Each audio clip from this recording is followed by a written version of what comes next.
How to delete messages for everyone on Messenger. Hey everyone, welcome back to the channel. In today's video, I will show you how to delete messages for everyone on Messenger. So now, without further ado, let's get started. So here, first thing first, open the Messenger app on your phone and make sure that you're logged in to your account. And now here, once you're inside the app, just open the chat where the message was sent. And now here, once you're inside the chat, simply locate the message that you want to delete. And here, once you have located it, you can simply press and hold on the message, and after that, a menu will appear.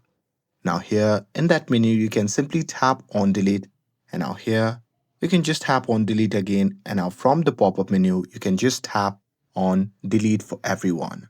And here, once you do that, the message will be deleted for both sides. And that's it.